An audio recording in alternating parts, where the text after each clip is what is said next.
तो टीव्हीवर आला पाहिजे.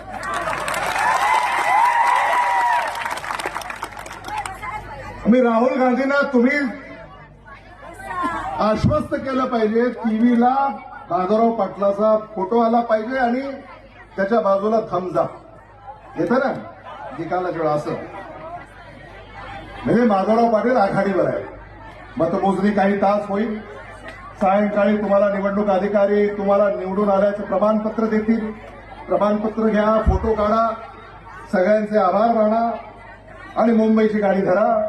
कारण 24 तारखेला महाविकास आघाडीला राज्यपालाला भेटून सरकार स्थापनेचा दावा पेश करायचा आहे आणि 25 तारखेला या राज्यामध्ये महाविकास आघाडी सरकार स्थापन होईल